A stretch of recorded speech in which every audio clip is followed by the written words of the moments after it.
ಗಣ್ಯರೇ, ಸಂಘ ಸಂಸ್ಥೆಗಳ ಅಧ್ಯಕ್ಷರೇ, ಪದಾಧಿಕಾರಿಗಳೇ, ಈ ಕಾರ್ಯಕ್ರಮದಲ್ಲಿ ಭಾಗವಹಿಸಿದಂಥ ಎಲ್ಲ ನನ್ನ ಆತ್ಮೀಯ ಹಿರಿಯರೇ, ಸಹೋದರ ಸಹೋದರರೇ, ಯುವಕ ಮಿತ್ರರೇ, ಮಾಧ್ಯಮದ ಎಲ್ಲ ಸ್ನೇಹಿತರೆ, ಈ ಕಾರ್ಯಕ್ರಮ ಬಹುಶಃ ನಾನು ಅವಶ್ಯಕತೆ ಇರಲಿಲ್ಲ ಅಂತೇಳಿ ನಾನು ಭಾವಿಸಿದ್ದೆ. ಎಲ್ಲ 2 ದಿನಗಳ ಕಾಲ ಬೆಂಗಳೂರಿಗೆ ಇವತ್ತು ದಿವಸ ಬಹಳಷ್ಟು ಜಿಲ್ಲೆಯ ಮತಕ್ಷೇತ್ರ ಜನ ಬಂದು ನನಗೆ ಅಭಿನಂದನೆಗಳು ಸಲ್ಲಿಸಿದರು. ನಾನು ಮಂತೇಶ್ ಬ್ರದರ್ ಅವ್ರಿಗೆ ಹೇಳಿದೆ, ಇದು ನನ್ನ ಮುಂದುವರೆದ ಭಾಗ. ಯಾಕಂದ್ರೆ ನಾನು 3 ವರ್ಷ ಮಂತ್ರಿ ಇದ್ದೆ, ಅದು ಕೈಗಾರಿಕೆ ಮಂತ್ರಿ ಇದ್ದೆ. ಸಿದ್ದರಾಮಯ್ಯನವರು ನಮ್ಮ ಮುಖ್ಯಮಂತ್ರಿ ಆಗಿದ್ದರು. ಈಗ DK ಶಿವಕುಮಾರ್ ಅವರು ನಮ್ಮ ಮುಖ್ಯಮಂತ್ರಿಗಳು, ಅವರಲ್ಲಿ ಕೂಡ ನಾನು ಮುಖ್ಯಮಂತ್ರಿ ಆಗಿದ್ದೀನಿ. ಇದು ಮುಂದುವರೆದ ಭಾಗ. ಹೀಗಾಗಿ ಯಾವ ಕಾರ್ಯಕ್ರಮಗಳು ಕೂತ ಅವಶ್ಯಕತೆ ಇಲ್ಲ ಅಂತ ಹೇಳಿ. ಆದ್ರೆ ಅವ್ರು ಹೇಳಿಲ್ಲ, ನೀವೆಲ್ಲರೂ ಒಂದ್ ಕಡೆ ಕೂರಿಸ್ಕೊಂಡು ಅಲ್ಲಿನೇ ಆ ಕಾರ್ಯಕ್ರಮ ಮಾಡೋಣ, ಯಾರಿಗೂ ಕೂಡ ಇವು ಹೂವು ಹಾರ. ಯಾಕಂದ್ರೆ ಪರಮ ಪೂಜ್ಯ ಸಿದ್ದೇಶ್ವರ ಮಹಾಸ್ವಾಮೀಜಿಯವರು ಎಲ್ಲವನ್ನ ಕೂಡ ತಿರಸ್ಕಾರ ಮಾಡೋದು. ಅದು ಶಾಲು, ಹಾರು, ಹೂವು ಎಲ್ಲವನ್ನ ಬಳ್ಳಾರಿ ಗುಲಾಬಿ ಹೂವನ್ನು ಕೊಡ್ತಿದ್ರು, ಪುಸ್ತಕ ಕೊಡ್ತಿದ್ರು. ನಾನು ಕೂಡ ಅದನ್ನ ಪಾಲನೆ ಮಾಡ್ಬೇಕು ಅಂತ ಜಿಲ್ಲಾ ಉಸ್ತುವಾರಿ ಸಚಿವನಾಗಿ ಆದೇಶ ಮಾಡಿ ಸರ್ಕಾರಿ ಕಾರ್ಯಕ್ರಮದಲ್ಲಿ ಅದನ್ನ ಸಂಪೂರ್ಣವಾಗಿ ನಿಷೇಧನೆ ಮಾಡಿದ್ದೀನಿ. ಯಾರು ಕೊಡ್ತಿರೋ ಬುಕ್ಕ ಕೊಡ್ರಿ, ಇಲ್ಲಿ ಕರೆಯೋರು ಸರ್ಕಾರಿ ಕಾರ್ಯಕ್ರಮದಲ್ಲಿ. ಆದ್ರೆ ರಾಜಕೀಯ ಕಾರ್ಯಕ್ರಮದಲ್ಲಿ ಅದು ನಿಲ್ಸಕ್ಕಾಗಂಗಿಲ್ಲ, ಸಂಘ ಸಂಸ್ಥೆ ನಿಲ್ಸಕ್ಕಾಗಂಗಿಲ್ಲ. ಅದಾಗಿನ ಒಂದು ಸೂಚನೆಯನ್ನು ಕೊಡಿಸಿ, ಯಾರು ಹಾರು, ಶಾಲು, ಹಾರ ಯಾವುದು ಕೂಡ ಬೇಡ ಅಂತ ಹೇಳೋದು ಸಹ ನಿರ್ಧರಿಸಿ ಒಂದೇ ವೇದಿಕೆಯಲ್ಲಿ ಎಲ್ಲರಿಗೂ ಕೂಡ ಧನ್ಯವಾದವನ್ನ ಅರ್ಪಿಸು ನಾನು ಮತನ ಹೇಳ್ತಲೂ ಸಹ ಅವರು ವಿಚಾರ ಮಾಡಿ, ನಮ್ಗೆ ಗೊತ್ತಿಲ್ಲ ಇಟ್ಟು ದೊಡ್ಡ ಪ್ರಮಾಣದಾಗ ಇಷ್ಟೆಲ್ಲಾನು ಕೂಡ ಈ ಗದ್ದಲ ಎಬ್ಸಿರ್ತಾರೆ ಅಂತ ಹೇಳಿ. ಇವತ್ತು ಬಸವ ಜನ್ಮಭೂಮಿ, ಇದು ಪರಮ ಪೂಜ್ಯ ಸಿದ್ದೇಶ್ವರ ಸ್ವಾಮೀಜಿಯವರ ಜನ್ಮಭೂಮಿ, ಮಂತ್ರಾಲ ಶಿವಯೋಗಿಗಳ ಜನ್ಮಭೂಮಿ, ಫಗುವಳಕಟ್ಟಿಯವರು ಅವರ ಕರ್ಮಭೂಮಿ. ಯಾಕಂದ್ರೆ ಹುಟ್ಟಿದ ಧಾರವಾಡದಲ್ಲಿ. ನನ್ನ ತಂದೆಯವರಾದಂಥ BM ಪಾಟೀಲ್. ವಿಜಯಪುರ ಜಿಲ್ಲೆಗೆ ಒಂದು ಭವ್ಯವಾದಂಥ ಒಂದು ಇತಿಹಾಸ ಸಿಗುವಂತ. ಆ ಇತಿಹಾಸ ಜೊತೆಗೆ ನಮಗೆ ಇವತ್ತು ಆದಿಲ್ಶಾಹಿ ಅರಸರು, ಗೋಲ್ ಗುಂಬೋಜು, ಇಮ್ರಾನ್ ರೋಜಾ ಇವೆಲ್ಲವನ್ನು ಕಟ್ಟಿದಂಥದ್ದು ಕೂಡ. ಅನೇಕ ಸಂತರು, ಇವತ್ತು ಶಾಂತಿವೀರಪ್ಪಗಳು, ಅನೇಕ ಸಂತರು, ಸ್ವಾಮೀಜಿಯವರು ಸಹ ಈ ಭಾಗದಲ್ಲಿ ಇವತ್ತು ಸಹ ಇದು ಮಾಡಿ ಬೇರೆ ಬೇರೆ ಕಡೆನೂ ಕೂಡ ಇವತ್ತು ಗದಗಿನಲ್ಲಿ ಕೂಡ ನಮ್ಮ ವಿಜಯಪುರ ಸ್ವಾಮೀಜಿಯವರು ಆದ್ರೂ ಕೂಡ ನಾವು ಆ ಪ್ರಕೃತಿಯ ನಿಯಮದಲ್ಲಿ ಇವತ್ತೊಂದು ದಿವಸ ನಾವು ಬರಗಾಲದ ಜಿಲ್ಲೆ, ಹಿಂದುಳಿದ ಜಿಲ್ಲೆ ಅಣೆಪಟ್ಟನ್ನು ಕಟ್ಕೊಂಡಿದ್ದೀವಿ. ಆರಿಸ್ಬಿಡ್ತೀನಿ ಒಂದು 5 ನಿಮಿಷ.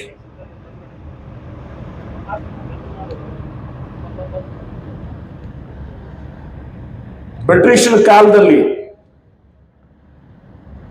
ರಾಜಸ್ಥಾನದಾಗ ಜೈಸಲ್ಮೇರ್ ಮತ್ತು ಕರ್ನಾಟಕದಲ್ಲಿ ಬಿಜಾಪುರ, ಇಂದು ವಿಜಯಪುರ, ಈ 2 ಭಾರತ ದೇಶದಲ್ಲಿ 2 ಬರಗಾಲದ ಪ್ರದೇಶ, ತೀವ್ರವಾದಂತಹ ಬರಗಾಲ ಪ್ರದೇಶಗಳು ಅಂತೇಳಿ ಘೋಷಣೆ ಮಾಡಿ ಇವತ್ತಿಗೂ ಕೂಡ ನಾವು ಬರಗಾಲ ನಿವಾರಣಾ ಕೇಂದ್ರವನ್ನು ನೋಡ್ತೀವಿ, aunty ಫೆಮಿನ್ centres. Doctor Baba Saheb Ambedkar ಅವರ ಒಂದು ಮೂರ್ತಿ ಎದುರುಗಡೆ, ಸರ್ಕಲ್ ಎದುರುಗಡೆ ಇವತ್ತು ದಿವಸ ನಾವು ಬರಗಾಲ ನಿವಾರಣಾ ಕೇಂದ್ರ ನೋಡ್ತೀವಿ, ವಿಲ್ಸನ್ ಆಂಟಿ ಫೆಮಿನ್ ಸೆಂಟರ್ ಅಂತ. ಅದಕ್ಕೆ ಅದಾಗಿನೂ ಕೂಡ ನಮ್ಮ ಹಿರಿಯರಾದಂಥ ಸಿದ್ದರಾಮಪ್ಪನ ಉಪ್ಪಿಣ್ಣವರು, ನಮ್ಮ ಹಿರಿಯರಾದಂಥ ನಮ್ಮ VC ನಾಗಠಾಣ್ ಅವ್ರು ಹೇಳ್ತಿದ್ರು, ನಾವು ಹೃದಯ ಶ್ರೀಮಂತಿಕೆ ಇದ್ದಂಥ ಜನ ಅಂತ.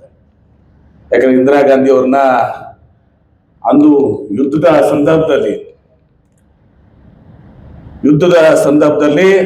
ಇಂದಿರಾ ಗಾಂಧಿ ಅವ್ರನ್ನ, ನಿರ್ಲಿಂಗಪ್ಪನವ್ರನ್ನ ಬಂಗಾಳದಲ್ಲಿ ತೂಗಿ ನಾವು ಭಾರತ ದೇಶದ ದೇಶಾಭಿಮಾನವನ್ನ ಇವತ್ತೊಂದು ಸಹ ಪ್ರದರ್ಶಿಸಿದಂತ ಹೃದಯ ಶ್ರೀಮಂತ ಜನ. ನಮ್ಮ ಹಣ ಇದ್ದಿದ್ರು ಕೂಡ ನಮ್ಮ ಕೈಯಲ್ಲಿರುವಂತ ಬಳೆಗಳನ್ನ, ಬಂಗಾರದ ಸಾರಗಳನ್ನ, ಮನೆಯಲ್ಲಿಟ್ಟು ಬಂಗಾರ ಕೊಟ್ಟು ಇವತ್ತು ಸಹ ದೇಶ ಪ್ರೇಮವನ್ನ, ರಾಷ್ಟ್ರ ಪ್ರೇಮವನ್ನ ಮೆರೆದಂತ ಜನ ವಿಜಯಪುರ ಜಿಲ್ಲೆ ಜನ ಅಂತೇಳಿ.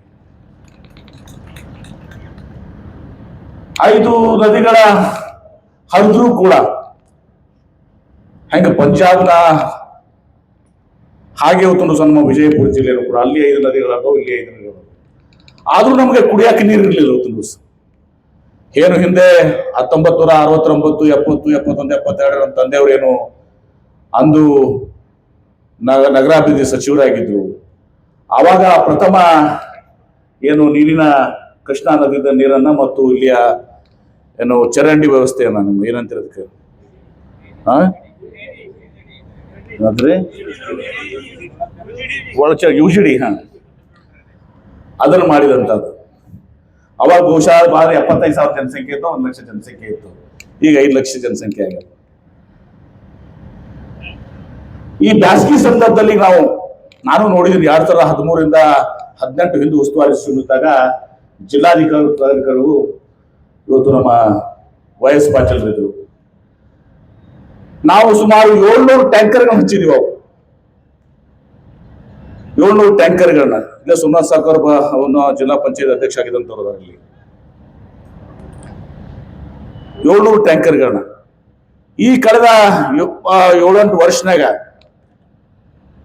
10 ವರ್ಷನಾಗ ಬಹುಶಃ 4-5 ಬರಗಾಲ ಬಂದವು. ಬಹಳ ಜನರಿಗೆ ಅರ್ಥ ಆಗಿಲ್ಲ. ವಿಜಯಪುರ ನಗರದಲ್ಲಿ ಸ್ವಲ್ಪ ತೊಂದರೆ ಇದೆ ಇಲ್ಲ ಅನ್ನೋದಲ್ಲ, ಇನ್ನೊಂದು ಹಂತದ ನೀರಾವರಿ ಇವತ್ತು ದಿವಸ ಕುಡಿ ನೀರಿನ ಹಂತ ಘಟಕ ಆಗ್ಲೇಬೇಕು ಇವತ್ತಿನ ದಿವಸ. ಅದ್ರ ಸಲುವಾಗಿ ಮೊನ್ನೆನೂ ಕೂಡ ನಾನು ಹೇಳಿದ್ದೀನಿ, ಆ ಪ್ರಯತ್ನ ನಾನು ಮಾಡ್ತೀನಿ. ಆದ್ರೆ ಹಳ್ಳಿಯಲ್ಲಿ ಇವತ್ತು ದಿವಸ ಕುಡಿಲಿಕ್ಕೆ ನೀರಿನ ತೊಂದರೆ ಬಹುಶಃ 95% ಇವತ್ತು ಎಲ್ಲೋ ಒಂದ್ ಕಡೆ ವಸ್ತಿಗಳು ಕೆಲವೊಂದ್ ಕಡೆ ಇದಾವೆ, 95% ಬಗೆಹರಿದ.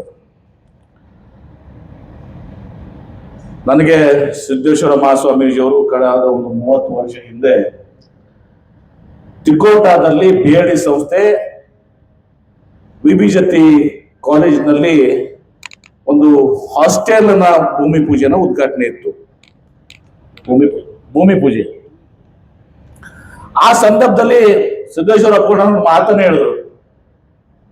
ಯಾಕಂದ್ರೆ ಸಿದ್ದೇಶ್ವರಪ್ಪಗಳು ಪೂರ್ವಾಶ್ರಮ ಬಿಜರ್ಗಿ, ತಿಕೋಟ, ಬಾಬನಗರ, ಬಿಜರ್ಗಿ, ಕರಮಡಿ ಇವತ್ತು ಸಂಕಷ್ಟದ ಮಧ್ಯ 1 ಇಂಚ್ ಬೋರ್ವೆಲ್ 2 ಇಂಚ್ ಬೋರ್ವೆಲ್ ಇದ್ರ 2 ಎಕರೆ ದ್ರಾಕ್ಷಿ 4 ಎಕರೆ ದ್ರಾಕ್ಷಿ ಮಾಡ್ಕೊಂಡಂತವ್ರು ಡ್ರಿಪ್ ಇರಿಗೇಷನ್ ಮಾಡಕ ಎಲ್ಲೆಲ್ಲೋ ಪೈಪ್ ಲೈನ್ ಮಾಡಿ 10-20 ಕಿಲೋಮೀಟರ್ 40 ಕಿಲೋಮೀಟರ್ ಸವಳ ನೀರು ತರ ತಗೊಂಬಂದ ತಂದು ನ್ಯಾಯ ಹಣ್ಣು ಅಲ್ಲಿಂದ ತರ್ತಾ ಇದ್ರು, ಎಲ್ಲ ಮಾಡಿ ಇದು ಮಾಡ್ಕೊಂಡಂತದ್ದು. ನಾನು ಒಂದು ಮಾತು ಹೇಳಿದ್ರು ಅವತ್ತು, 30 ವರ್ಷ ಆಗಿರ್ಬೇಕದೆಂದು ನಾನು ಕರೆಕ್ಟ್ ಎಕ್ಸಾಕ್ಟ್ ಅಂತ ಕೊಡ್ರಿ ಇರ್ತದ. MB ಪಾಟ್ರ ಈ ಭೂಮಿಗೆ ಒಂದು ಬಕ್ಷಿ ನೀರು ಕೊಡ್ರಿ, ನೀವು MB ಪಾಟ್ರ ನೀವೆಲ್ಲರೂ ಕೂಡಿ ಭೂಮಿಗೆ ಒಂದು ಬಕ್ಷಿ ನೀರು ಕೊಡ್ರಿ. ಇದು ಅಮೆರಿಕದ ಕ್ಯಾಲಿಫೋರ್ನಿಯಾ ಇರ್ತದ. ಯಾಕಂದ್ರೆ ಅದು ದ್ರಾಕ್ಷಿ ವಿಚಾರದಲ್ಲಿ ಹೇಳಿರುವಂತ, ಅಂದ್ರೆ ನಾವು ಇಷ್ಟು ಪ್ರಸಿದ್ಧವಾದ ದ್ರಾಕ್ಷಿ ಬೆಳಿತೀವಿ ಕಷ್ಟಪಟ್ಟು. ಆದ್ರೆ ಈ ಭೂಮಿಗೆ ಒಂದು ಬಕ್ಷಿ ನೀರು ಕೊಡ್ರಿ. ಒಳ್ಳೆಯ ಭೂಮಿ ಅದ, ಒಳ್ಳೆ ಬಿಸಿಲನ್ನು ಕೊಟ್ಟಂತೇವು. ನಾವಾದ್ರೆ ಕೆಟ್ಟ ಬಿಸಿಲು ಅಂತೀವಿ. ಆ ಬಿಸಿಲಿಗೆ ಇವತ್ತು ದಿವಸ ನಮ್ದು ಇಷ್ಟೆಲ್ಲ ಸಿಹಿ ಆಗುವಂಥದ್ದು ಎಲ್ಲ ಹಣ್ಣುಗಳು. ಆದ್ರೆ ನಮ್ಮ ಮುಂದೆ ಏನೂ ದಾರಿ ಇರಲಿಲ್ಲ. ಕೃಷ್ಣ ನ್ಯಾಯಾಧಿಕರಣ ಏನು ಬಚಾವ ತೀರ್ಪು ಬಂತು. ಆಲ್ಮಟ್ಟಿ ಆಣೆಕಟ್ಟು 1964ರಲ್ಲಿ ಲಾಲ್ ಬಹದ್ದೂರ್ ಶಾಸ್ತ್ರಿ ಅವರು ಶಂಕುಸ್ಥಾಪನೆ ಮಾಡಿ ಒಂದು ಪ್ರಾರಂಭ ಮಾಡಿದ್ರು. ಆ ಬಚಾವ ತೀರ್ಪಿನಲ್ಲಿ ನಾವು ವಿಜಯಪುರ ಮತ್ತು ಬಾಗಲಕೋಟೆ ಏನು ಅವಿಭಾಜ್ಯ ಬಿಜಾಪುರ ಜಿಲ್ಲೆ ಇತ್ತು. ನಾವು ಸುಮಾರು 1,90,000 ಅಥವಾ ಅಂದಾಜು 2 ಲಕ್ಷ ಎಕರೆ ಹಿಡಿದ್ವಿ. ಅಷ್ಟು ಭೂಮಿಯನ್ನ ತುಲಸ ಕಳ್ಕೊಂಡಂತ ಜನ. ನಮಗೆ ನೀರಾವರಿ ಆಗಿದ್ದು ಪ್ರತ್ಯುತ್ತರವಾಗಿ UKP ಸ್ಟೇಜ್ 1 ಮತ್ತು ಸ್ಟೇಜ್ 2ದಲ್ಲಿ 75,000 ಎಕರೆ ಮಾತ್ರ. ಎಷ್ಟು ಭೂಮಿ ಕಳ್ಕೊಂಡಿವಿ ಅಷ್ಟು ನೀರಾವರಿ ಆಗಲಿಲ್ಲ. 2 ಲಕ್ಷಕ್ಕೆ 2 ಲಕ್ಷ ಆಗ್ಲಿಲ್ಲ, 75,000 ಆಯ್ತು. ಆದ್ರೆ ಬೇರೆ ದಾರಿ ಇರ್ಲಿಲ್ಲ. ಆ ಬೊಕ್ಷಿ ನೀರು ತರ್ಕೊಳ್ಳುವಂತ ಸಾಧ್ಯತೆನೇ ಇರಲಿಲ್ಲ ಇವತ್ತು ದಿವಸ. ಯಾಕಂದ್ರೆ ಎಲ್ಲವೂ ಕೂಡ ನ್ಯಾಯಾಧಿಕರಣದ ನೀರಿನ ಹಂಚಿಕೆ ಆಗ್ಬೇಕು. ಸುಮ್ನೆ ನಾವು ಡ್ಯಾಮ್ ಕೊಡ್ತೀವಿ, ನೀರು ತಗೋತೀವಿ. ಅದೇನೋ 2010ರಲ್ಲಿ ಇವತ್ತು ದಿವಸ 2ನೇ ತೀರ್ಪು ಬಂತು, ಬ್ರಿಜೇಶ್ ಕುಮಾರ್ ತೀರ್ಪು ಬಂತು. ಶೆಟ್ಟಿ ಆಗಿರ್ತದೆ, ಎಲ್ಲರಿಗೂ ನಾ ಜಾಸ್ತಿ ಮಾತಾಡಂಗಿಲ್ಲ. ಆದ್ರೂ ಇಷ್ಟೆಲ್ಲ ಬಂದಿರೋ ಸ್ವಲ್ಪ ಮಾತುಗಳನ್ನ, ಯಾಕೆ ಎಲ್ಲರೂ ಖರ್ಚಿ ಬಿಡ್ಕೊಂಡು ಗಾಳಿ ಸತ್ತಿರ ನನಗೂ ಬೆವರು ಇರೋದು, ನಿಮ್ಗೆ ಜಾಸ್ತಿ ಬೆವರು ನನಗೆ ಬರ್ತೈತೆ. ನಾವು ಊಟ ಮಾಡೋದ ಬೆವರು ಬರ್ತದೆ. ಅದನ್ನ ಅರ್ಥ ಮಾಡ್ಕೊಂಡಿದ್ದೀನಿ. 2ನೇ ತೀರ್ಪು 2010 ಬಂತು, ಬ್ರಿಜೇಶ್ ಕುಮಾರ್ ತೀರ್ಪು. ಆ ಬ್ರಿಜೇಶ್ ಕುಮಾರ್ ತೀರ್ಪು ಬಂದಾಗ ಮುಂದೊಂದು 13ರಲ್ಲಿ ಸ್ಪಷ್ಟೀಕರಣ ಹಚ್ಚಿಕೊಂಡು ಏನ್ 177 TMC ಮೊದಲಾಗಿತ್ತು, 73 ಆಯ್ತು ಅಂತ 4 TMC ಕಳ್ಕೊಂಡಿವಲ್ಲಿ ಸ್ಪಷ್ಟೀಕರಣದಾಗ. ಅವಾಗ ನಿಜವಾದಂತ ನ್ಯಾಯ ಸಿಕ್ಕಿದ್ ನಮ್ಗೆ.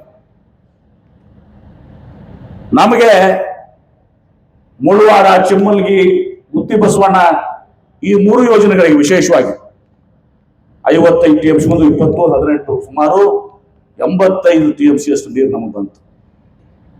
ಅವಲ್ಲಿವರೆಗೆ ನಮಗೆ ಬೇರೆ ಹಾದಿ ಇರಲಿಲ್ಲ. ಮೊದಲದು ನೀರಾವರಿ ಕ್ಷೇತ್ರ 560 ರಿಂದ 590 ಮೀಟರ್ ತನ ಇತ್ತು. ನಮ್ಮ ಹಿರಿಯರಂತ ಕುಲಹಳ್ಳಿ ಡಾಕ್ಟರ್ ಇದಾರೆ, ಡಾಕ್ಟರ್ ಸಾಹೇಬ್, ಅದು 560, 590 ಆದ್ರೆ ನಿಮ್ಮ ಯಕ್ಕುಂಡಿಗೆ ಬಬಲೇಶ್ವರ ನೀರು ಬರ್ತಿರ್ಲಿಲ್ಲ. ಅದು ಯಾರಿಗೂ ಗೊತ್ತೂ ಇರಲಿಲ್ಲ. ನಮ್ಮ ಮಂದಿ ಬರೇ ಮುಳವಾಡಿ ಹಾಕ್ತಿರವ್ರೆ ಅಂತೇಳಿ ಎಲ್ಲ ನಡೆದಿತ್ತು. ಮುಂದೆ ಅದು 640 ಮೀಟರ್ ಕಾಲಾಗ 1.5 ಲಕ್ಷ ಎಕರೆ ಇವತ್ತು ಸಹ ಬಬಲೇಶ್ವರ ತಾಲೂಕ ಒಳಗೊಂಡಿಲ್ಲ. ಬಬಲೇಶ್ವರ್ಗೆ ನಿಮ್ಗೆ ನೀರು ಬರ್ತಿರ್ಲಿಲ್ಲ. ಆದ್ರೂ ನೀವು ಮುಳವಾಡಿ ಹಾಕ್ತಿರೋರು ಹೋರಾಟ ಮಾಡ್ತಿದ್ರಿ. 640ಕ್ಕೆ ನಿರ್ಧಾರ ಮಾಡಿದ ಮೇಲೆ ಇವತ್ತು ಅದೆಲ್ಲಾನು ವಿಶೇಷವಾಗಿ ಬಬಲೇಶ್ವರ ಭಾಗ ಮತ್ತು ಬಾಗೇವಾಡಿ ಸ್ವಲ್ಪ ಏರಿಯಾ ಎಲ್ಲ ಕುಡ್ಕೊಂಡು ಬಂತು. ನಮ್ಮ ಪ್ರೊಫೆಸರ್ ಹುಗ್ಗಿ ಅಂತ ಇಂಜಿನಿಯರಿಂಗ್ ಕಾಲೇಜ್ನಾಗ 2004ರಾಗ ಸರ್ ಏನಾರ ಅವರು ಇದಕ್ಕಿದ್ರು ನರ್ಮದಾ ಮಾಯಿ ಯೋಜನೆಯನ್ನ ಅವ್ರು IIT ಮುಂಬೈದಾಗಿದ್ದಾಗ ಆ ನರ್ಮದಾ ಮಾಯಿ ಯೋಜನೆಯನ್ನ ಅಭ್ಯಾಸ ಮಾಡ್ತಾ ಇದ್ರು, PhD ಮಾಡ್ತಾ ಇದ್ರು. ಅವ್ರು ಬಂದು ಒಂದ್ ದಿವಸ ಸರ್ ನರ್ಮದಾ ಮಾಯಿ ಯೋಜನೆದಾಗ 450 ಕಿಲೋಮೀಟರ್ ನೀರು ಒಯ್ದಾರ. ಇದು 2004ರಾಗ. ಆಮೇಲೆ ಮತ್ತೆ ಇನ್ನೊಂದು ಕಡೆ ಒಂದು ಲೆಕ್ಕದಾಗ 600 ತನ ಒಯ್ದಾರ. 450 ಪ್ಲಸ್ 150 ಏಕರ್, 150 ಕಿಲೋಮೀಟರ್, 140 ಕಿಲೋಮೀಟರ್, ಸುಮಾರು 600 ಕಿಲೋಮೀಟರ್. ಅಂದ್ರೆ ಬಿಜಾಪುರದಿಂದ ಆಲಮಟ್ಟಿ ಅಣೆಕಟ್ಟಿಂದ ಬೆಂಗಳೂರಿಂದ ಮೈಸೂರು ತನ ನೀರು ಒಯ್ದಾರ. ನಾವೇ ಆಗ್ತಿದ್ರು ತಗೊಂಡು ಅಂದೆ ಪ್ರೊಫೆಸರ್ ನೀವು ಥಿಯರಾಟಿಕಲ್ ಕರೆಕ್ಟ್ ಅದಿರಿ, ಪ್ರಾಕ್ಟಿಕಲ್ ನಮ್ಗೆ ನೀರಿಲ್ಲ, ಇನ್ನ ನೀರಿನ ಹಂಚಿಕೆ ಆಗ್ಬೇಕಲ್ಲ ಅಂತ. ಏನ್ ಮಾಡ್ಬೇಕ್ರಿ ಸರ್? ಹಂಗೆ ಏನೋ ವಿಚಾರ ಮಾಡಿ ಕುಡಿಯಾಕ ನೀರಿಗೆ ಅಂತರ್ಜಲ ಹೆಚ್ಚಿಗೆ ಮಾಡ್ಲಿಕ್ಕೆ ಪ್ರಾವಿಷನ್ ಇವತ್ತೊಂದು ದಿವಸ ಇರುವುದರಿಂದ ಈ ಕೆರೆ ತುಂಬು ಯೋಜನೆ ರೂಪುಗೊಂಡಿತು. 2008ರಾಗ ನಾವು ಹೋರಾಟ ಮಾಡೋತ್ತಿಗೆ ಈಶ್ವರಪ್ಪನವರು ಮುಖ್ಯಮಂತ್ರಿ ಇದು ನೀರಾವರಿ ಸಚಿವರಾಗಿದ್ರು. ಅವ್ರು ಬಂದ್ರು, ಆಯ್ತಪ್ಪ ಏನೊಂದು ಪ್ರಯತ್ನ ಮಾಡ್ತಿದ್ರು ಅಂತೇಳಿ ಪಾಪ ಅವ್ರು ಸ್ಮರಿಸ್ಬೇಕು. ಅವರು ಅನುಮೋದನೆ ಕೊಟ್ಟರು, ಕೆಲಸ ಕೊಟ್ಟರು.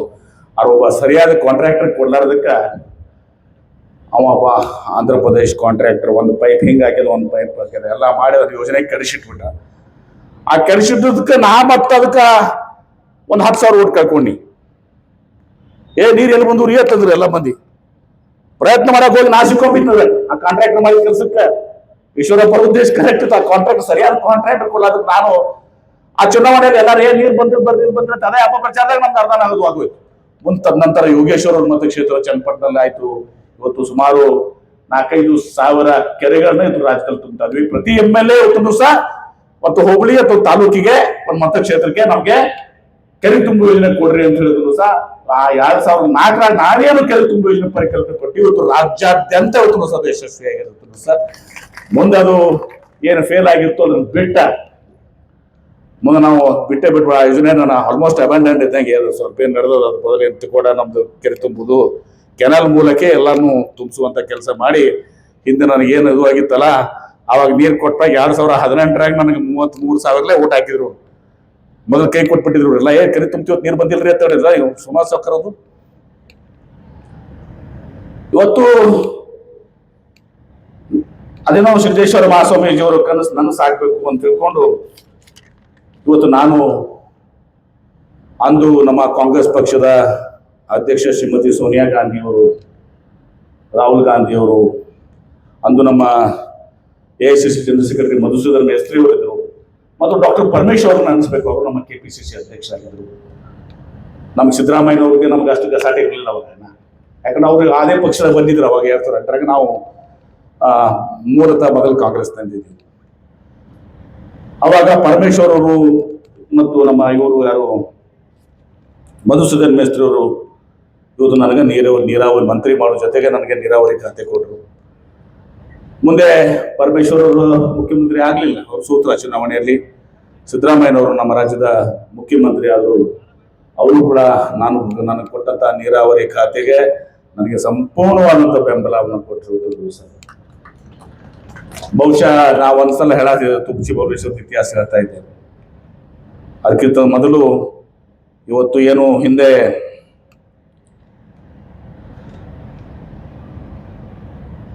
ಬರೀ 2 ಜಾಕ್ವೆಲ್ಗಳಿದ್ದು, ಹನುಮಾಪುರ ಮತ್ತು 2 ಅಲ್ಲ ಮತ್ತೆ ಮೊದಲ 2 ಜಾಕ್ವೆಲ್ ಮೊದಲ ಬಳುತಿ ಮತ್ತು ಹಣಮಾಪುರ 2 ಇದ್ದು. ಈಗ ಸುಮಾರು 9 ಜಾಕ್ವೆಲ್ಗಳನ್ನ ಪ್ರಾರಂಭ ಮಾಡಿದ್ವಿ. ಭಾಳ ಮಧ್ಯಮದಲ್ಲಿ ಅರ್ಥ ಮಾಡ್ಕೊಂಡು 2 ಜಾಕ್ವೆಲ್ಸ್ ಇದ್ದು ಈಗ. ತದನಂತರ ಸುಮಾರು 9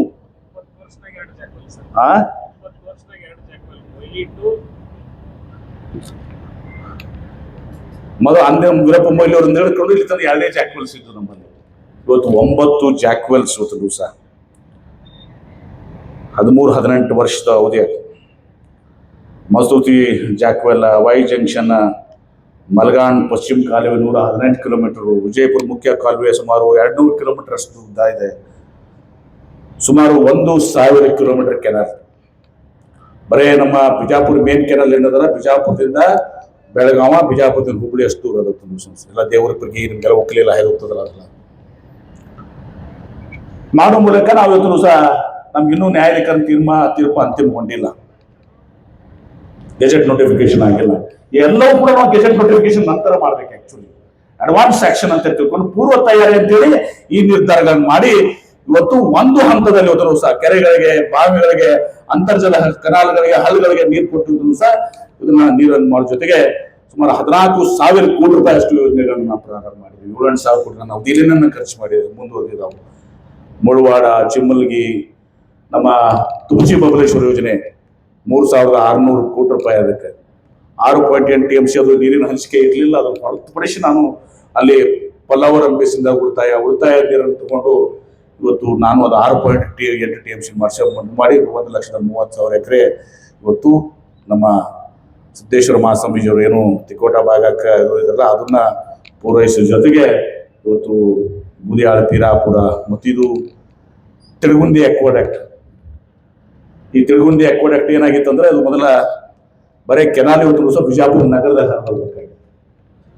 ಈ ಕರಡಿಯವರು ಎಲ್ಲದಾರ ಹೋದ್ರೆ ಏನು ಬಿಜಾಪುರ ನಗರದಾಗ ಕೆನಾಲ್ ಹೋದ್ರ ಅದು ಬಿಡ್ತೂ ಇರಲಿಲ್ಲ. ಯಾಕಂದ್ರೆ ಎನ್ಎ ಲ್ಯಾಂಡ್ಸ್ ಎಲ್ಲ. ಮತ್ತು ಅದು ನಮ್ದು ಅಕ್ವಿಷನ್ ಕಾಸ್ಟೇ ಒಂದು 4,000-5,000 ಕೋಟಿ ರೂಪಾಯಿ ಅಂದಾಗಿಬಿಡ್ತಿತ್ತು.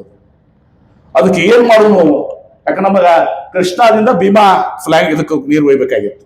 ಈ ಕಡೆಯಿಂದ ಆ ಕಡೆಗೆ, ಈ ಕಡೆ ನಮ್ಮ ಕಟ್ಟಕೊಂಡವರು ಇಂಡಿ ತಾಲೂಕಾಗ ಎಲ್ಲ ಕೂಡ ನಮ್ಮ ಬಿಜಾಪುರ ತಾಲೂಕು ಏನು ನಾಗ್ಟಾನ್ ಮತ್ತು ಛತ್ರ ಎಲ್ಲನೂ ಕೂಡ ಇಲ್ಲಿ. ಆವಾಗ ನಮ್ಮ ಪ್ರೊಫೆಸರ್ ಗಲ್ಗೊಲ್ಲಿ ಅವರು ನಾವು ಕೂಡಿ ಈ ಬಿಜಾಪುರ ನಗರದಾಗ ಇದನ್ನ ಏನೋ ಲ್ಯಾಂಡ್ ಎಕ್ವಿಷನ್ ಅನ್ನು ಅವಾಯ್ಡ್ ಮಾಡಬೇಕು, ಈ ಕಾಸ್ಟ್ ನೋಡ್ಬೇಕು ಅಂತೇಳಿ ಈ ತಿಳಗುಂದಿ ಅಕ್ವಾಡಕ್ಟ್ ಇವತ್ತು ಏಷ್ಯಾದ ಅತಿ ಉದ್ದದ ವಯೋಡಕ್ಟ್. ಅಕ್ವಾಡಕ್ಟ್ ಅಂದ್ರೆ ಬರೀ ನೀರು ಹರಿದು ಹೋಗ್ತದೆ. ವಯೋಡಕ್ಟ್ ಅಂದ್ರೆ ಆ ನೀರಿನ ಮೇಲೆ ಇವತ್ತು ನಮ್ಮ ಎಲ್ಲ ವಾಹನಗಳು ಹೋಗ್ತಾವೆ. ಅದನ್ನು ಸಿದ್ದೇಶ್ವರ ಸ್ವಾಮಿಗಳು ಬಂದ್ ಮಾಡಿಸಿದ್ರು. ವಾಹನಗಳು ಅಡ್ಡಾಡೋದು ಬೇಡ ಅಂತ ಹೇಳಿದ್ರು, ಚಿತ್ರಕೊಳ್ತದಂತೆ ಅಷ್ಟು ದೂರದಷ್ಟು ಇಟ್ಕೊಂಡು. ಹೀಗೆ 1,000 ಕಿಲೋಮೀಟರ್ ಅಷ್ಟು ಮೇನ್ ಕೆನಾಲು ಇವತ್ತು ಇವೆಲ್ಲವನ್ನು ಮಾಡಿ ಬಹುಶಃ ಇನ್ಫ್ರಾಸ್ಟ್ರಕ್ಚರ್ ನಾವು ಬಹುಶಃ ನಾಲ್ಮಟ್ಟಿ ಅಣೆಕಟ್ಟ ಎತ್ತರ ಹಾಕಬೇಕು. ನಾವು ಈಗ ಸರ್ಕಾರದಲ್ಲಿ ಸಿದ್ದರಾಮಯ್ಯನವರ ನೇತೃತ್ವದಲ್ಲಿ ಡಿ.ಕೆ. ಶಿವಕುಮಾರ್ ಅಂದು ಉಪಮುಖ್ಯಮಂತ್ರಿ ಜಲಸಂಪನ್ಮೂಲ ಸಚಿವರಿದ್ರು 40 ಲಕ್ಷ 30 ಲಕ್ಷ ಇವತ್ತು ಸಹ ನಾವು ಒಪ್ಪಂದದ ಮೇಲೆ ಕನ್ಸೆಂಟ್ ಮೇಲೆ ಇದನ್ನು ಕೊಡುವ ಮೂಲಕ ಮಟ್ಟಿಗೆ ಇವತ್ತು ಆ ಯೋಜನೆಯನ್ನು ಮುಕ್ತಾಯಗೊಳ್ಳಬೇಕು ಅಂತ ದೃಢವಾದ ಒಂದು ಹೆಜ್ಜೆಯನ್ನು ಇವತ್ತು ನಾವು ಇಟ್ಟಿದ್ದೀವಿ. ಮುಂದೆ ಗೆಜೆಟ್ ನೋಟಿಫಿಕೇಶನ್ ಆಗಿ ಅವತ್ತೊಂದು ದಿವಸ ನಮಗೆ 524 ಆದಮೇಲೆ ಇವತ್ತು ನಮಗೆ 100 TMCಯನ್ನು ಶೇಖರಣೆ ಮಾಡಿ 130 TMCಯನ್ನು ಬಳಕೆ ಮಾಡ್ಕೊಳ್ಳೋಕ್ಕೆ ಸಾಧ್ಯ ಆಗ್ತದೆ. ಹೀಗೆ ನೀರಾವರಿ ವಿಚಾರಗಳು ಭಾಳಷ್ಟು ಸಲ ನಿಮ್ಗೆ ಗೊತ್ತಿದೆ. ಇನ್ನು ಕೈಗಾರಿಕೆದಾಗ ಸ್ವಲ್ಪ ಕಷ್ಟದ ಇಲಾಖೆ ಇದೆ. ಯಾಕಂದ್ರೆ ನಾವು ಕೈಗಾರಿಕೆ ತಗೊಂಡ್ಬರೋದು ಬಹಳ ಕಷ್ಟದ ಕೆಲಸ. ಯಾಕಂದ್ರೆ ಅವರೆಲ್ಲರೂ ಬರೀ ಕೇಳ್ತಾರೆ ಬೆಂಗಳೂರು ಸುತ್ತಮುತ್ತ ಕೇಳ್ತಾರೆ. ಯಾವ ಇಂಡಸ್ಟ್ರಿ ಕೇಳಿದ್ರೆ ಇಲ್ಲೇ ಬೆಂಗಳೂರು ಸುತ್ತಮುತ್ತ ಕೇಳ್ತಾರೆ. ಅವ್ರೆಲ್ಲರೇ ಗುಲ್ಬರ್ಗಾಕ್ ಬರ್ರಿ, ಬಿಜಾಪುರ ಬರ್ರಿ ಅಂತಂದ್ರೆ ಬಹಳ ಕಷ್ಟದ ಕೆಲಸ. ಆದರೂ ಪ್ರಯತ್ನವನ್ನು ಮಾಡ್ತಾ ಇದ್ದೀನಿ. ಕೆಂಪಕೋಲ ಸುಮಾರು ಬರ್ತದ, ಸುಮಾರು 1,600 ಕೋಟಿ ರೂಪಾಯಿ ಇದು ವೆಚ್ಚ ಮಾಡ್ತಾ ಇದ್ದಾರೆ. ಸುಮಾರು 1,200 ಜನಕ್ಕೆ ಹುದ್ದೆ ಕೊಡ್ತೀವಿ. 2,000 ಜನಕ್ಕೆ ಹುದ್ದೆ ಕೊಡ್ತಿರ್ತೀವಿ. 2,000 ಜನಕ್ಕೆ ಹುದ್ದೆ ಕೊಡ್ತೀವಿ. ಮತ್ತು ನನ್ನ ಇಲಾಖೆಯಲ್ಲಿ ಬರುವಂಥದ್ದು ಮೈಸೂರು ಸ್ಯಾಂಡಲ್ ಸೋಪ್, KSTL ಅಂತ ನಮ್ಮ ದೇಶದ ಬರ್ತದೆ. ಮೈಸೂರು ಸ್ಯಾಂಡಲ್ ಸೋಪ್ ಅಂದ್ರೆ ಎಲ್ಲರಿಗೂ ಅಂತ ಹೇಳ್ತೈತೆ. ನಮ್ಮ ರಾಜು ಅಲ್ಗೂರವರು ಅಧ್ಯಕ್ಷ ಆಗಿದ್ದಾರೆ ಹಿಂದೆ ಕಲ್ತೀವಿ. ಈಗ ಅಪ್ಪಾಜಿ ನಾಡಗೌಡರು ಅದಾರ ಅದಕ್ಕೆ ಅಧ್ಯಕ್ಷ. ಆ KSTL ನಾವು ಬಹಳ ದೊಡ್ಡ ಪ್ರಮಾಣದಲ್ಲಿ ಬೆಳೆಸಲಿಕ್ಕೆ ಒಂದು ಪ್ರಯತ್ನ ಮಾಡಿದ್ವಿ, ಯಶಸ್ವಿಯಾಗಿದ್ವಿ. ಇನ್ನೊಂದು ಯೂನಿಟ್ ಮಾಡಬೇಕಾಗಿತ್ತು. ಮತ್ತು ನಮ್ದು ಒಂದು ಸ್ವಲ್ಪ ಸ್ವಾರ್ಥ ಇರೋದಲ್ಲ. ಇಟ್ಟೆಲ್ಲ ಅದ್ರ ಸಲುವಾಗಿ ನಾವು ಬೆವರು ಸುರಿಸಿ ಬಂದಾಗ ಆ KSTL 2ನೇ ಘಟಕ ಉತ್ತರ ಕರ್ನಾಟಕ ಎಲ್ಲರೂ ಮಾಡಬೇಕಾಗಿತ್ತು. ವಿಜಯಪುರಕ್ಕೆ ಅದನ್ನು ಕಾಕತಾಳೀಯವಾಗಿ ಆ ರಿಪೋರ್ಟ್ನು ಹಂಗೆ ಬಂದ್ಬಿಡ್ತದೆ. ಅದು ಇಟ್ಟಂಗಿ ಆಗ್ತದೆ. ಮತ್ತು ಈ ತೊಗರಿ ಗಿಗರಿ ಏನೇನು ಬೆಳಿತೀವಲ್ಲ ನಾವು ಕಾಳುಗಳನ್ನ, ಅದರ ಸಲುವಾಗಿ ಜಾಗತಿಕ ಟಾಪ್ ಕಂಪನಿ, ಒಂದು ಟಾಪ್ ಮೋಸ್ಟ್ ಕಂಪನಿಗಳಲ್ಲಿ ಒಂದಾದಂಥ ವಿಟೇರಾ ಅಂತ ಇರ್ತದೆ. ಆ ವಿಟೇರಾ ಕಂಪನಿ, ಹಿಂದೂಸ್ತಾನ್ ವಿಟೇರಾ ಇವತ್ತು ಸಹ ಇಲ್ಲಿ ಅದೊಂದು pulse processing, food processing factory ಇವತ್ತು ಸಹ ಈಗಾಗಲೇ ಅದಕ್ಕೆ ಅನುಮೋದನೆ ಕೊಟ್ಟಿದ್ದೀವಿ. ಅವರು ಕೂಡ ಪ್ರಾರಂಭ ಮಾಡ್ತಾರೆ. ಕೋಕೋ ಕೋಲಾದವರು ಕೂಡ ಇಲ್ಲಿ ಒಂದು ಯೂನಿಟ್ನ ಹಾಕಲಿಕ್ಕೆ ಅವರು ಕೂಡ ಇದು ಮಾಡಿದ್ದಾರೆ. ಮತ್ತು ಈಗಾಗಲೇ ನಮ್ಮ ಈ ಬ್ಲೇಡ್ ಮ್ಯಾನುಫ್ಯಾಕ್ಚರಿಂಗ್ ಸುಜಲಾನ್ದವರು ಅವರು ಒಂದು ಬರ್ತಾ ಇದ್ದಾರೆ. ಇನ್ನೂ ಅನೇಕರ ಜೊತೆ ಚರ್ಚೆ ಮಾಡ್ತಾ ಇದ್ದಾರೆ. ಕಷ್ಟದ ಕೆಲಸ ಅದ. ನಮ್ಮದು ಉದ್ದೇಶ ಅದೇ ಅದ. ನಾನು ಭಾಳ ಸಲ ಹೇಳ್ತೀನಿ, ಬಾರಾಮತಿ ಥರ ಆಗಬೇಕು. ಹೆಂಗೆ ಶರದ್ ಪವಾರ್ ಅವರು ಬಾರಾಮತಿಯಲ್ಲಿ ನೀರಾವರಿ, ಹೈನುಗಾರಿಕೆ, ಆಹಾರ ಸಂಸ್ಕರಣೆ ಮತ್ತು ಇಂಡಸ್ಟ್ರೀಸ್ ಎಲ್ಲವನ್ನ ಮಾಡಿದಾರೆ. ಆ ರೀತಿ ನಮ್ಮ ಜಿಲ್ಲೆನೂ ಆಗಬೇಕು ಅಂತ ಒಂದು ಕನಸು, ನನ್ನದು ಕೂಡ ಒಂದು ಕನಸಿದೆ. ಆ ದಿಶೆಯಲ್ಲಿ ನೀರಾವರಿದು ಒಂದು ಹಂತಕ್ಕಾಯ್ತು. ಎರಡನೇ ಹಂತಕ್ಕೆ ಈ ಹಳ್ಳ ತುಂಬುದು ಒಂದು ಮಾಡ್ತಾವೆ. ಹಳ್ಳ ತುಂಬುದು ಮಾಡಿದ ಕೆರೆಗಳ ಜೊತೆ ಕೂಡ ಸುಮಾರು 1500 ಕಿಲೋಮೀಟರ್ ಹಳ್ಳ ಹಾಕವು. 1500 ಕಿಲೋಮೀಟರ್ ಹಳ್ಳ ಆಗ್ತದೆ. ಅಲ್ಲಲ್ಲಿ ಹಳ್ಳಕ್ಕೆ ನೀರು ಕೊಟ್ಟು 178 ಹಳ್ಳಗಳು, 178 170 ಹಳ್ಳಗಳು ನೀರು ಕೊಟ್ಟು ಪ್ರತಿ ಅಲ್ಲಲ್ಲೇ ಒಂದೊಂದು ಕಿಲೋಮೀಟರ್ ಒಂದೊಂದು ಚಕಡೆ, 1 ಮೀಟರ್ ಚಕಡೆ ಮಾಡಿ ನೀರನ್ನು ಇಂಗಿಸ್ಬೇಕು. ಅದು ಸುಮಾರು 1500 ಕಿಲೋಮೀಟರ್ ಆಗುತ್ತೆ. ಹಳ್ಳಗಳೆಲ್ಲಾನು 178 ಹಳ್ಳಗಳಲ್ಲ, 1500 ಕಿಲೋಮೀಟರ್ ಆಗುತ್ತೆ. ಅದನ್ನು ಕೂಡ ಅಂತರ್ಜಲ ಇದು ಆದ್ರೆ ಕೆರೆ ತುಂಬುದು ಮತ್ತು ಹಳ್ಳ ತುಂಬುದು ಎರಡೂ ಕೂಡಿದ್ರೆ ಒಂದು ಡಬಲ್ ಇಂಪ್ಯಾಕ್ಟ್ ಆಗ್ತದ. ಅಂತರ್ಜಲ ಇವತ್ತು ಸಹ ಬಹಳ ಇನ್ನೂ ಹೆಚ್ಚಿನ ಪ್ರಮಾಣದಲ್ಲಿ ಇವತ್ತು ಸಹ ಎಲ್ಲಾ ಕಡೆ ಇವತ್ತು ಸಹ ಅಭಿವೃದ್ಧಿ ಆಗ್ತದ. ತನ್ನ ಮೂಲಕ ರೈತರಿಗೆ, ಕುಡಿ ನೀರಿಗೆ, ಜಾನುವಾರುಗಳಿಗೆ ಅನುಕೂಲ ಆಗ್ತದ. ನಮ್ಮ ಮಾತನ್ನ ಕೂಡ ಆ ಯೋಜನೆಯನ್ನು ಕೂಡ ಈಗ ಪ್ರಾರಂಭ ಮಾಡಿದ್ದೀವಿ. ಒಂದು ಪ್ರಾಯೋಗಿಕವಾಗಿ ಸುಮಾರು 6 ಪ್ಯಾಕೇಜ್ ತಗೊಂಡಿದ್ದೀವಿ ಈಗ. ಅದು ಈಗ ಇಷ್ಟೆಲ್ಲ ನಡೆದ ಜೊತೆಗೆ ಹೈನುಗಾರಿಕೆಗೆ ಒಂದು ಒತ್ತನ್ನು ಕೊಡಬೇಕು ಅಂತ ಹೇಳಿ ನಾವು ಅಕ್ಷಯ ಕಲ್ಪ ಜೊತೆಗೆ BLD ಸಂಸ್ಥೆಯಿಂದ, ಯಾಕಂದ್ರೆ ಸರ್ಕಾರಕ್ಕೆ ದುಡ್ಡು ಕೊಡ್ತಿರಲಿಲ್ಲ, ಸಿಗೋದು ಕಷ್ಟ ಇತ್ತು. ಅದಕ್ಕೆ BLD ಸಂಸ್ಥೆಯಿಂದ ನಾವು ಯೂನಿವರ್ಸಿಟಿನಿಂದ ಪ್ರತಿ ವರ್ಷ 50 ಲಕ್ಷದಂತೆ 5 ವರ್ಷ 2.5 ಕೋಟಿ ರೂಪಾಯಿ ಇದನ್ನ ನಾವು ಅವರಿಗೆ ಅಕ್ಷಯ ಕಲ್ಪ ಮಾಡಿ ನಮ್ಮ ಇಲ್ಲಿ ಹೈನುಗಾರಿಕೆ, ಯಾಕಂದ್ರೆ ಬಹಳ ಸ್ಲೋ ಆಗಿ ಹೋಗ್ತಾರೆ ಅವರು. ನಮ್ಮ ರಾಜಕೀಯ ಒತ್ತಡ, ನಮ್ಮ ರಾಜಕೀಯ ಇದಕ್ಕೆ ಅವ್ರಿಗೆ ಇಲ್ಲ, ಬಹಳ ದೊಡ್ಡ ಪ್ರಮಾಣದಲ್ಲಿ ಅಕ್ಷಯ ಕಲ್ಪ ಸಹ ಹೈನುಗಾರಿಕೆ ಈಗ ಪೈಲಟ್ ಟ್ರೈನಿಂಗ್ ಅನ್ನು ಪ್ರಾರಂಭ ಸುಮಾರು 10 ಹಳ್ಳಿಗೆ ಪ್ರಾರಂಭ ಮಾಡಿದಾರೆ ಈಗ 10 ಮತ್ತು ಬಹಳ ಅದರ ರಿಪೋರ್ಟ್ಸು ಬಹಳ ಚೆನ್ನಾಗಿದೆ. ಒಂದ್ಸಲ ಮಂತ್ರೇಶ್ವರ ಮಾಧ್ಯಮದವ್ರಿಗೇನು ಕೂಡ ಅದು ಒಂದ್ಸಲ ರಿಪೋರ್ಟ್ಸ್ ಅನ್ನ ನೀವು ಅದನ್ನ ಕೊಡ್ಬೇಕು, ಯಾವ ರೀತಿ ಅದನ್ನ ಇಫೆಕ್ಟಿವ್ ಸಹ ಹೈನುಗಾರಿಕೆ ಎಕ್ಸ್ಚೇಂಜ್ ಆಗ್ತದೆ ಅಂತ. ಆ ಜೊತೆಗೆ ಸಹ್ಯಾದ್ರಿ ಜೊತೆಗೂ ಕೂಡ ಇವತ್ತು ಮೊನ್ನೆ ಇವತ್ತು ಸಹ ಏನು IPO ಇದೆ, ನಿಮ್ಮ ಯಾರು ಶಿಂದೆ ಅವರು, ಗುಲಾಸ್ ಶಿಂದೆ ಅವರು, ಅವ್ರದ್ದು ಒಂದು ಸಹ್ಯಾದ್ರಿ ಕೂಡ ಟೈಪ್ ಮಾಡ್ಕೊಂಡಿದ್ದೀವಿ. ಈಗ ಅನೇಕ ಕನಸುಗಳನ್ನ ಹಾಕೊಂಡಿದ್ದೀವಿ. ಆ ಎಲ್ಲ ಇವತ್ತು ಸಹ ಮೊನ್ನೆ ಕ್ಯಾಲಿಫೋರ್ನಿಯಾ ದ್ರಾಕ್ಷಿಯನ್ನ ಬೆಳೆದು ತೋರಿಸಿದಾಗ ಬಹುಶಃ ನಮಗೆ ಬಹಳ ಸಂತೋಷ ಆಯ್ತು. ಏನು ರೆಡ್ ಗ್ರೇಪ್ಸ್, ಕ್ಯಾಲಿಫೋರ್ನಿಯಾ ವೆರೈಟಿಯನ್ನ, ಕ್ಯಾಲಿಫೋರ್ನಿಯಾ ಬೆಳೆಯುವಂಥ ರೆಡ್ ಗ್ರೇಪ್ಸ್ ಅನ್ನ, ಟೇಬಲ್ ಗ್ರೇಪ್ಸ್ ಅನ್ನ, ಎರಡೂ ಅದಾವಲ್ಲ, ವೈನ್ ಹೋದ ಇದನ್ನು ಹೋದ. ಆ ರೆಡ್ ಗ್ರೇಪ್ ಟೇಬಲ್ ಗ್ರೇಪ್ಸ್ ಅಂತ ತಂದು ಕೊಟ್ಟರು. ನನಗೆ ಪಾಪ ರೈತರು ನನ್ನ ತಂದು ಕೊಟ್ಟಾಗ ಆ ಸಲ ತುಲಾಬಾರು ನನಗೆ ಮಾಡಿದಾರ. ಆದ್ರೆ ಆ ರೆಡ್ ಕೊಂಡು ಕೊಟ್ಟಾಗ ನಾನು ಸಿದ್ದೇಶ್ವರ ಸ್ವಾಮೀಜಿಯವರ ಒಂದು ಆಸೆ ಇವತ್ತೊಂದು ಸಹ ನಿಜವಾಗಿ ನೆರವೇರ್ತಲ್ಲಪ್ಪ, ಕ್ಯಾಲಿಫೋರ್ನಿಯಾ ದ್ರಾಕ್ಷಿ ನಮ್ಮ ಜಿಲ್ಲೆಗೆ ಬಂತಲ್ಲಪ್ಪ ಅಂತೇಳಿ ಇವತ್ತೊಂದು ಸಹ ನಮ್ಮ ಬಹಳ ಒಂದು ಸಂತೋಷ ಆಯಿತು. 450 ರೂಪಾಯಿ ಅಂತ ಕರ್ಕೊಂಡು ಹೀಗೆ ಅದು ಆಗ್ತಾ ಇದೆ. ಇನ್ನು ಮುಂದಿನ 2 ವರ್ಷದಲ್ಲಿ ನನ್ನ ಶಕ್ತಿ ಮೀರಿ ಇವತ್ತು ಕೈಗಾರಿಕಾ ಸಚಿವನಾಗಿ ಇವತ್ತು ವಿಜಯಪುರ ಜಿಲ್ಲೆಗೆ ಏನೆಲ್ಲ ರಾಜ್ಯಕ್ಕೂ ಆಯಿತು, ರಾಜ್ಯಕ್ಕೆ ಬಹಳಷ್ಟು ಮಾಡಿದ್ದೀನಿ. ನಾವು ಫಾಕ್ಸ್ಕಾನ್ ಹಿಡ್ಕೊಂಡು, ಲ್ಯಾಂಬ್ ರಿಸರ್ಚ್ ಹಿಡ್ಕೊಂಡು, ಆಮೇಲೆ ನಮ್ಮ ಅಪ್ಲೈಡ್ ಮಟೀರಿಯಲ್ಸ್ ಕೊಟ್ಟು ಎಲ್ಲಾನು ರಾಜ್ಯದಲ್ಲಿ ಈ ಕಡೆ ನೀಡಬೇಕು. ಹೀಗೆ ಅನೇಕ ಇದನ್ನ ಸಹ ಕೈಗಾರಿಕಾ ಸಚಿವನಾಗಿ ನನ್ನದೇ ಆದಂಥ ಒಂದು ನನ್ನ ಸಾಮರ್ಥ್ಯವನ್ನು ಇವತ್ತು ಮಾಡಿದ್ದೀನಿ. ವಿಜಯಪುರ ಜಿಲ್ಲೆಗೆ ತರುವಂಥದ್ದು ಬಹಳ ಸಂಕಷ್ಟ ಕೆಲಸ ಇದೆ. ಅನೇಕ ಟೊಯೋಟೋದಾಗ ಮೊನ್ನೆ 400 ಮಂದಿಗೆ ಎಂಪ್ಲಾಯ್ಮೆಂಟ್ ಕೊಡಿಸಿದ್ದೀನಿ. ಬೇರೆ ಬೇರೆ ಕಂಪನಿಯಲ್ಲಿ ನನಗೆ ಒಂದು ಉದ್ದೇಶ ಇರೋದು, 2 ವರ್ಷನಾಗ ಒಂದು 5,000 ಉದ್ಯೋಗಗಳನ್ನ ಟೊಯೋಟೋ ಅಂತ ಕಂಪನಿಯಲ್ಲಿ ಎಲ್ಲ ಕಡೆ ಕೊಡಿಸೋದು. ಜೊತೆಗೆ ಒಂದು 7-8 ಫ್ಯಾಕ್ಟ್ರೀಸ್ ಇವತ್ತು ನಮ್ಮಲ್ಲಿ ಚಾಲು ಆಗಿ ಒಂದು 10,000 ಉದ್ಯೋಗ ಸಿಗಬೇಕು ಅಂತ ತಿಳ್ಕೊಂಡು ಆ ಪ್ರಯತ್ನವನ್ನ ಮಾಡ್ತಾ ಇದ್ದೀನಿ ಅನ್ನೋ ಮಾತನ್ನ ಹೇಳಿ ಇವತ್ತು ಬಹಳ ಸಂತೋಷದಿಂದ ಬಂದು ಈ ಸಂದರ್ಭದಲ್ಲಿ ನಾನು ಸ್ಮರಣೆ ಮಾಡಬೇಕಾಗ್ತದೆ ನಮ್ಮ ಕಾಂಗ್ರೆಸ್ ಪಕ್ಷದ ಅಧಿನಾಯಕಿ ಶ್ರೀಮತಿ ಸೋನಿಯಾ ಗಾಂಧಿ ಅವರಿಗೆ, ನಮ್ಮ ಯುವ ನಾಯಕರಾದಂಥ ಶ್ರೀ ರಾಹುಲ್ ಗಾಂಧಿ ಅವರು, ಏನು ವಿರೋಧ ಪಕ್ಷದ ಲೋಕಸಭೆಯ ನಾಯಕರು, ನಮ್ಮ AICC ಅಧ್ಯಕ್ಷರಾದಂಥ ಶ್ರೀ ಮಲ್ಲಿಕಾರ್ಜುನ ಖರ್ಗೆ ಸಾಹೇಬರು, ಆಮೇಲೆ ನಮ್ಮ ನಾಯಕರು, ನಾನು 5 ವರ್ಷ ನೀರಾವರಿ ಸಚಿವನಾಗಿ 58,000 ಕೋಟಿ ರೂಪಾಯಿ ನಾನು ಕೊಟ್ಟು ಒಂದು ವಿಜಯಪುರ ಜಿಲ್ಲೆಗೆ ನಾ ಏನು ಹಣ ಖರ್ಚು ಮಾಡುತ್ತೀವಿ, ಒಂದು ದಿವಸನೂ ಕೂಡ ಯಾಕೆ ಇಷ್ಟು ಖರ್ಚು ಮಾಡ್ತೀವಪ್ಪ ಅಂತ ನಾನು ಕೇಳಿಲ್ಲ, ಮಾಡ್ಕೊಡಪ್ಪ ನೀನು ಅಂತೇಳಿ ಪ್ರೋತ್ಸಾಹ ಕೊಟ್ಟಂತ ನಮ್ಮ ನಾಯಕರಾದಂಥ ಶ್ರೀ ಮಾಜಿ ಮುಖ್ಯಮಂತ್ರಿಗಳಂತ ಶ್ರೀ ಸಿದ್ದರಾಮಯ್ಯ ಸಾಹೇಬರನ್ನ ನಾನು ಬಹಳ ಹೃದಯಪೂರ್ವಕ ನಾನು ಸ್ಮರಣೆಯನ್ನು ಮಾಡ್ತೇನೆ. ಇವತ್ತು ಮತ್ತು ನಮ್ಮ AICC ಪ್ರಧಾನ ಕಾರ್ಯದರ್ಶಿಗಳು, ನಮ್ಮ ಕೆ ಸಿ ವೇಣುಗೋಪಾಲ್ ಅವರು ವಿಶೇಷ ನನ್ನ ಮೇಲೆ ಬಹಳ ಪ್ರೀತಿಯನ್ನು ಹೊಂದಿರುತ್ತವರು, ಸೂರ್ಜಿ ಅವರು ಕೂಡ ನನ್ನ ಮೇಲೆ ಒಂದು ಪ್ರೀತಿಯನ್ನು ಹೊಂದಿ, ಮತ್ತು ಇಂದು ಡಿ ಕೆ ಶಿವಕುಮಾರ್ ಅವರು ಕೂಡ ಇವತ್ತು ನನಗೆ ತಮ್ಮ ಸಂಪುಟದಲ್ಲಿ ಸಚಿವನಾಗಲಿಕ್ಕೆ ಒಂದು ಸಹಾಯವನ್ನು ಸರ್ಕಾರ ಮಾಡಿದ್ದಾರೆ, ಎಲ್ಲರೂ ಕೂಡ ಮಾಡಿದ್ದಾರೆ. ಅವರೆಲ್ಲರಿಗೂ ನಾನು ಹೃದಯಪೂರ್ವಕವಾದ ಧನ್ಯವಾದಗಳು. ಜೊತೆಗೆ ನನ್ನ ಮತಕ್ಷೇತ್ರ ಜನ, ನೀವು ನನಗೆ ಆರಿಸಿ ಕಳಿಸ್ಲಿಕ್ಕೆ ನಾ ಎಲ್ಲ ಮಂತ್ರಿ ಆಗಿರ್ತೀನಿ, ನಾ ಮಂತ್ರಿ ಆಗಿರ್ಲಿಕ್ಕಂದ್ರೆ ಅದು ಆಯ್ತು. ಅದು ನನ್ನ ಮಂತ್ರಿ ಆಗಿದ್ದ ನೀರಾವರಿನೂ ಹಾಕಿದ್ರು ಬಿಜಾಪುರ ಜಿಲ್ಲೆ, ಮತ್ತೆ ನಾವು ಅದೇ ಕಥೆ ಹೇಳ್ಕೊತ್ಕೊಂಡಿರ್ಬೇಕಾಗಿತ್ತು. ಬರದ ಜಿಲ್ಲೆ, ಇದ್ದು ಜಿಲ್ಲೆ, ಅದು ಹೃದಯ ಶ್ರೀಮಂತರು ಇಂದಿರಾ ಗಾಂಧಿ ಅವ್ರನ್ನ ಮತ್ತು ನಿಜ್ಲಿಗಪ್ಪ ಅವ್ರ ಬಂಗಾರ ತೂದಿವಂತಾರೆ. ಆ ಕಥೆನೇ ಇನ್ನೊಂದು 100 ವರ್ಷ ಹೇಳ್ಕೊತ ಹೋಗ್ಬೇಕಾಗಿತ್ತು. ನೀವು ನನ್ನ ಆರಿಸಿ ಕಳಿಸಿದ್ರಿಂದ ಇವತ್ತು ನೀರಾವರಿ ಮಂತ್ರಿ ಆಗಿರುವುದು ಸರ್, ಆ ಕೆಲಸವನ್ನು ಮಾಡ್ಲಿಕ್ಕೆ ಸಾಧ್ಯ ಆಗಿದೆ ಅನ್ನೋ ಮಾತನ್ನ ಹೇಳಿ, ಜಿಲ್ಲೆಯ ಜನತೆಯಲ್ಲೂ ಕೂಡ ಸಹ ನನ್ನ ಮೇಲೆ ಆಶೀರ್ವಾದ ಇದೆ, ನಿಮ್ಮೆಲ್ಲರ ಪ್ರೀತಿ ವಿಶ್ವಾಸಕ್ಕೆ ನಾನು ಚಿರಋಣಿಯಾಗಿದ್ದೀನಿ ಅನ್ನೋ ಮಾತನ್ನ ಹೇಳಿ, ನಾನು ಜಾಸ್ತಿ ಸಮಯ ತೆಗೆದುಕೊಳ್ಳದೆ ಊಟಕ್ಕೆಲ್ಲ ಹೋಗ್ತಾ ಇದ್ದಲ್ಲ, ಮತ್ತೆ ಊಟ ಅದು ಮಾಡಿಸಿರ ಎಲ್ಲ ಮತ್ತೆ ಬರೀ ನಂಗೆ ಕಳಿಸ್ಬಿಡೋದು. ಅದಕ್ಕೆ ಎಲ್ಲರಿಗೂ ನಾನು ಹೃದಯಪೂರ್ವಕವಾದಂತಹ ಒತ್ತನ್ನು ವಂದನೆಗಳು. ನನಗೆ ಸಂತೃಪ್ತಿ ಇದೆ ಅವತ್ತು ನಾನು ಮಾಡಿದಂತಹ ಕಾರ್ಯಗಳು. ಸಿದ್ದೇಶ್ವರ ಮಹಾಸ್ವಾಮೀಜಿಯವರ ಏನೋ ಒಂದು ಪ್ರೇರಣೆ ಇತ್ತು, ಅವರ ಆಸೆ ಇತ್ತು, ಅದನ್ನು ನಾನು ನಿಭಾಯಿಸಿದ್ದೀನಿ ಮಾತನ್ನು ಹೇಳಿ ನನ್ನ ಮಾತುಗಳಿಗೆ ಬರ ಎಲ್ಲರಿಗೂ ಧನ್ಯವಾದಗಳು.